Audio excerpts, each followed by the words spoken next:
Oh gosh, oh gosh.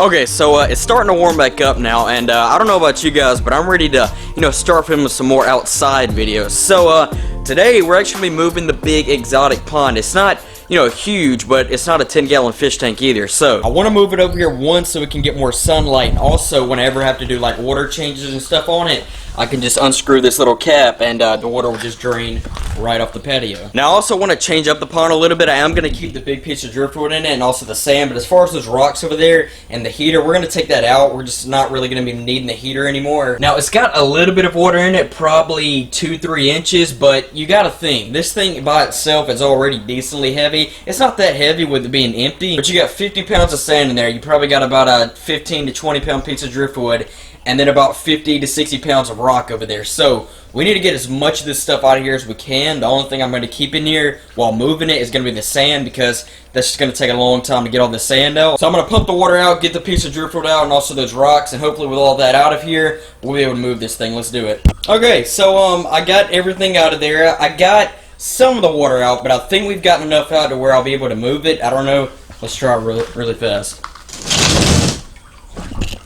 I think so. So now we got to get this big old thing all the way over there. It doesn't look like that far, but this thing is still pretty heavy.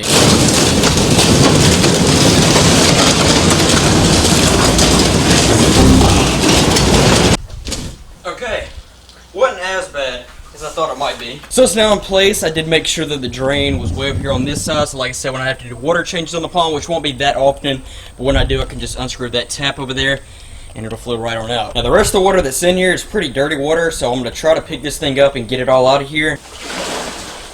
It's pretty heavy. Oh gosh, oh gosh. Jesus Christ. Holy cow. Okay, get this thing back in place, and pretty much back in place now. So now what I want to do, I'm going to spread all the sand back out as evenly as possible. I've also got a bag of egg rock over here. It's just like a bigger version of pea gravel basically, and what I'm going to do, I'm going to put the piece of driftwood right back in the middle how it was, but I'm going to spread that bag all around. And by the way, I've got a few more bags, so if I need more than one bag, we'll be just fine. And you also might be thinking, well dang, he's going to have to cycle that a while before he can put fish in there. Well hold up, wait a minute, because look, here's the filter that I had running on the pond, and I haven't even touched this thing, so I am going to probably clean the pads off, but as far as the balls in the bottom part of the filter, I'm going to completely leave those alone. So that way, we won't have to cycle this pond, that long before we can put fish in there. By the way, the first fish that's going to go in there will probably be the garb, just because that's the fish that I have right now, but I will be getting more than one fish for that pond. Now, another thing I want to do differently with the pond this time is I want to have a much stronger current here than how I had it. I just had like an 800-gallon-per-hour pump connected to the filter, and that was the only flow in that pond. So this is the pump that I used to pump the water out a few minutes ago, and I believe it's a 1600-gallon-per-hour pump.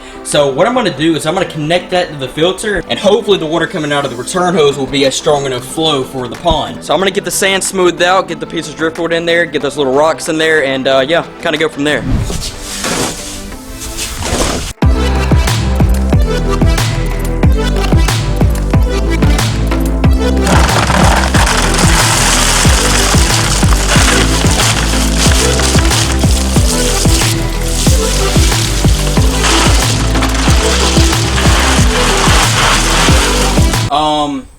I think it's time to get in here. To this. Really what I want to try to do is like build the rocks up around the piece of driftwood and kind of fade them out, but I want to get them all the way around. So I'm going to bring this gravel over here. We might have to get another bag now that I'm looking at this. Okay, so it might kind of look weird right now, but I promise you once we get this water in here and the current starts to flatten out the sand, it'll look a lot better. Now this filter is just a pressurized pond filter. It actually filters up to 800-gallon ponds.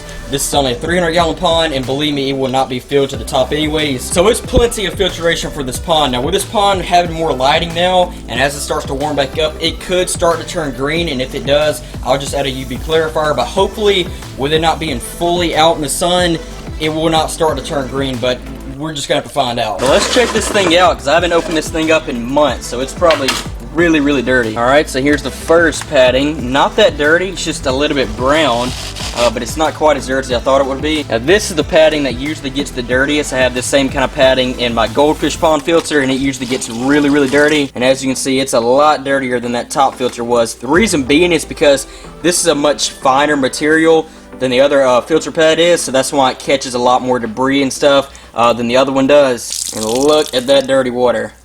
That's some nasty stuff right there. And then at the bottom of this thing, it's just a bunch of bio balls. So that's pretty much it. It's a pretty simple filter, and it's done a pretty dang good job of keeping this pond clean. So I've gotten both of the pads washed off and back in there, so I'm going to put this thing back over top of it, and then the lid, and by the way, this just screws right on there, make it tight, and there you go. So we now have our filter ready. I ran an extension cord out here, and we have our return hose, but we don't have an intake hose. Both of the hoses are now connected, so what I'm going to do is this is really going to be the hardest part about this pond, is trying to get the return hose fixed in just the right spot to where it will sit just like that and flow water in a circular motion. You see, the way I had this before is I just had it, running back into the pond like that. Well, I want to make it look a little bit nicer and also make, like I said, a flow going in a circular motion around the pond. Okay, so this is what I came up with. So I put the pipe at the bottom part of the pond and kind of piled sand over top of it and put that rock up against it to kind of hold it in place. But you see how I had the hose kind of turn upwards? I did that so that way it'd be blowing the water,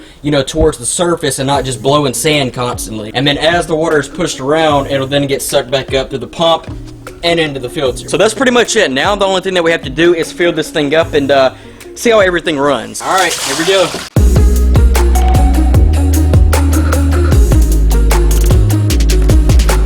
So while that continues to fill up, I'm probably going to fill it to about that line right there. So that'll put probably around 220 gallons of water in there. It'll take this thing a few days to get, really crystal clear, but hey, we got the exotic pond set back up. Not fully set back up yet because it's not, all the way filled back up and we don't have the pump running, but it won't be long before we start putting fish back in here. And like I said, the first fish that's going to be going back in here is going to be the gar. And I'll also be getting another Marlboro Card catfish, peacock bass, and Oscar. And probably also another big South American cichlid, and that'll pretty much complete the pond as far as fish. Now, I know a lot of you guys want me to get an arowana for the pond, and that would be really, really cool and all, but here's the thing. When you keep an arowana, especially being outdoors like this, having the pond, fully open, I'm going to have to put a net over the pond, and I don't really want to have to do that. So I don't think an arowana is the best option for this pond, but if you guys have any other fish that you think would be great to go along with the fish that I'm getting for this pond, be sure to comment them down below. So now that we've got it all filled up, let's go and turn this bad boy on. Oh. Pumping a little dirt out, but there it goes. It kind of lifted up out of the spot I had it in, but I can fix that easily. Okay, so there we go. Pretty much got everything back in place. As you can see, it is making somewhat of a current, and this is pretty much all I wanted. I didn't want a really, really strong current so the fish would be getting pushed around. I just wanted more current than how we had it, and as you can see, it is no doubt moving the surface around. So like I said, it's going to take this thing a few days to get, really crystal clear, but as soon as it does, I will certainly show it to you guys. Even though I left the bio balls how they were and didn't clean them or nothing, I'm still going to let that thing run for probably 3 weeks or so before I add any fish in there. But like I said, it won't be that long before we start adding fish back in here, and I'm really excited for this pond. I think it's going to do really, really good, but of course, let me know your guys' thoughts on it. And if you guys have any suggestions for the pond, let me know as well. Now, that's only one of 4 ponds that we're going to be building this summer.